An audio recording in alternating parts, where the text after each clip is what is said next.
तुम चले हम चले प्यार के सफर में हम सफर बन चले। दोस्तों, हम सब ने किशोर दा को पर्दे पर हंसते हंसाते, पागलों जैसी हरकतें करते और अपनी जादुई आवाज़ से रूह को सुकून देते देखा है। लेकिन क्या आपने कभी उस किशोर कुमार को महसूस किया है जो पर्दे के पीछे खामोशी से बैठकर सुरों की एक नई दुनिया बुन रहा हो? एक ऐसी दुनिया जहां वो सिर्फ एक गायक नहीं बल्कि एक मुकम्मल फनकार था, एक कहानीकार, एक संगीतकार।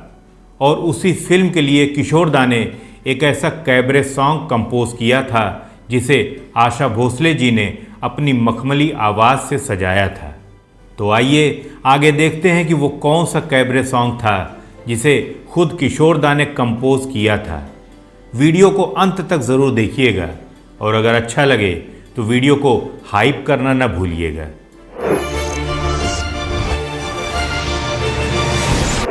नमस्कार, मैं हूं आपका होस्ट और दोस्त संतोष और आप देख रहे हैं मूवी म्यूजिक मी, जहां हर गाना एक एहसास है और हर एहसास एक कहानी। ज़रा सोचिए, एक निर्माता के तौर पर किशोर दा ने 14 फिल्मों का निर्माण किया। इन सभी 14 फिल्मों की कहानी खुद किशोर दा ने ही लिखी। सभी 14 फिल्मों में संगीत भी किशोर दा ने ही दिया।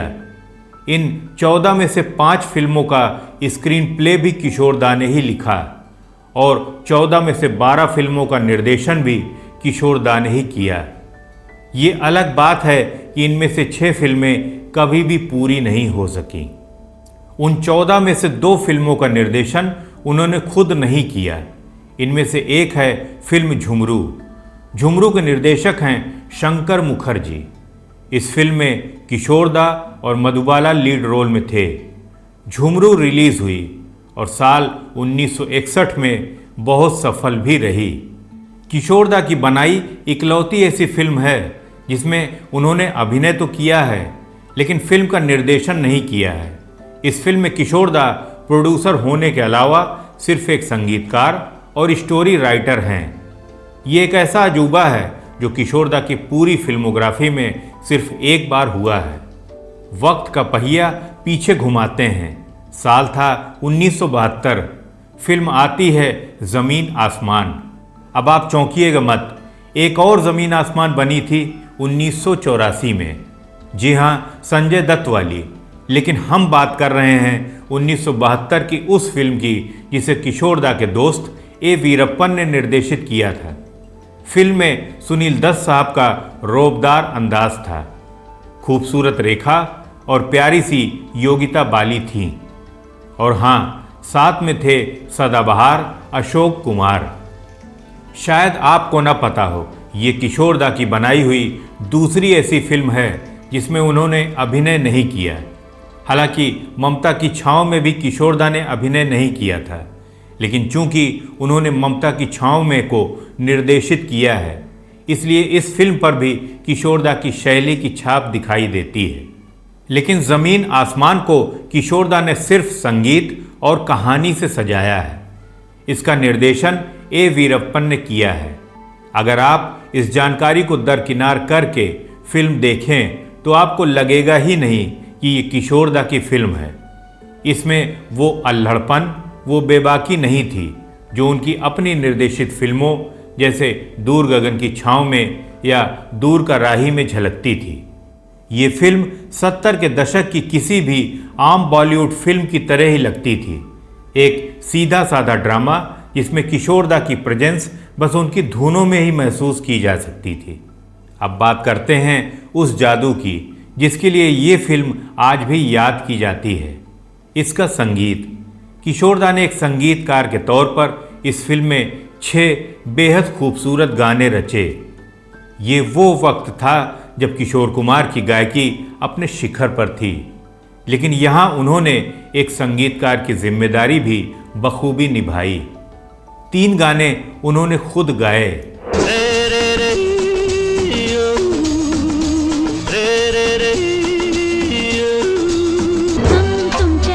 हम चले प्यार के सफर में हम सफर बन चले।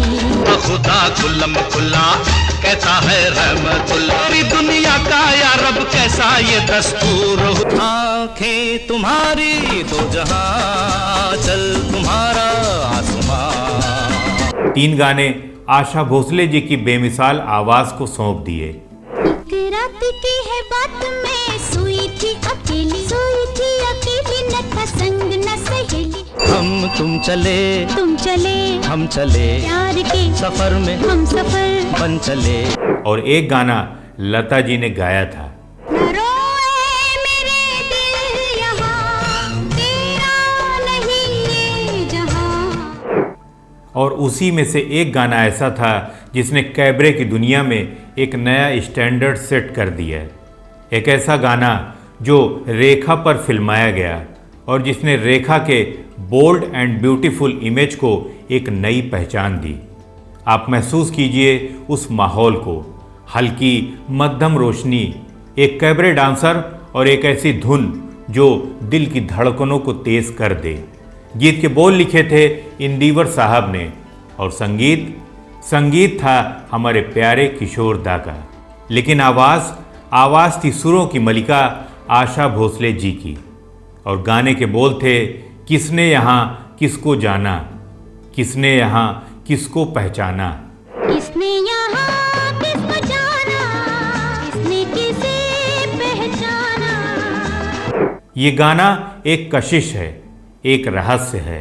आशा जी की आवाज़ में वो नज़ाकत, वो शरारत और साथ ही वो गहराई थी जो इस गाने को सिर्फ एक कैबरे नंबर से ऊपर उठाकर एक एहसास बना देती है। दिल में क्या सोचे तू, ऐसे क्यों देखे तू, दुनिया है सारी भूल भुलैया। जब आशा जी गाती हैं किसने यहाँ किसको जाना, तो लगता है जैसे वो पूरी दुनिया से एक सवाल पूछ रही हैं। किसने यहाँ किसको जाना, किसने किसे पहचाना। रेखा के एक्सप्रेशंस और आशा जी की गायकी ने मिलकर पर्दे पर एक ऐसा जादू रचा जो आज भी उतना ही ताज़ा लगता है।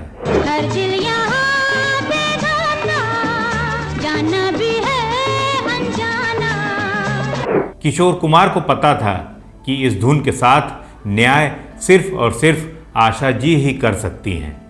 आपको बता दूं, इस फिल्म ज़मीन आसमान को लेकर एक बड़ा ही दिलचस्प सस्पेंस आज भी बरकरार है।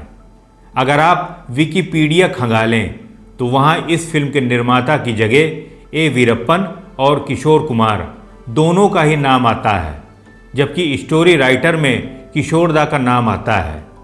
जबकि फिल्म की कास्टिंग में किशोर दा का नाम 2 जगह आता है, एक सिंगर्स की लिस्ट में और दूसरा संगीतकार के रूप में। अब किशोर दा ने फिल्म की स्टोरी लिखी या नहीं, फिल्म का निर्माण किया या नहीं, लेकिन इस फिल्म का संगीत तो किशोर दा ने दिया ही था। किशोर दा की अपनी फिल्मोग्राफी में भी इस फिल्म का जिक्र मिलता है। ये कन्फ्यूज़न आज भी बरकरार है। लेकिन दोस्तों, क्या ये सचमुच में मायने रखता है?